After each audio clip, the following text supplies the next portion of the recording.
Okay, back to Maniac Magee. Part 1, Chapter 1. Maniac Magee was not born in a dump. He was born in a house, a pretty ordinary house, right across the river from here in Bridgeport. And he had regular parents, a mother and a father. But not for long. One day his parents left him with a sitter, and they took the P&W high-speed trolley into the city. On the way back home, they were on board when the P&W had its famous crash.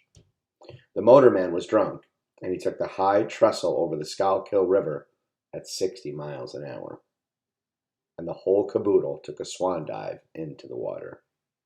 And just like that, Maniac was an orphan. He was only 3 years old. Of course, to be accurate, he wasn't really Maniac then. He was Jeffrey. He was Jeffrey Lionel Magee. Little Jeffrey was shipped off to his nearest relatives, Aunt Dot and Uncle Dan, and they lived in Hollidaysburg, in the western part of Pennsylvania. Aunt Dot and Uncle Dan hated each other, but because they were strict Catholics, they would not get a divorce. Around the time Jeffrey arrived, they stopped talking to each other, and then they stopped sharing. Pretty soon there were 2 of everything in the house. 2 bathrooms, 2 TVs, 2 refrigerators, 2 toasters, and if it were possible, they would have had 2 Jeffreys. As it was, they split them up as best they could. For instance, he would eat dinner with Aunt Dot on Monday, with Uncle Dan on Tuesday, and so on and so forth. He had to deal with that for 8 years. Then came the night of the spring musical at Jeffrey's school. He was in the chorus, and there was only one show and one auditorium, so Aunt Dot and Uncle Dan were forced to share at least that much. Aunt Dot sat on the side, and Uncle Dan was on the other. Jeffrey probably started screaming from the start of the song, which was "Talk to the Animals," but nobody knew it because he was drowned out by all the other voices. And then the music ended. And Jeffrey went right on screaming.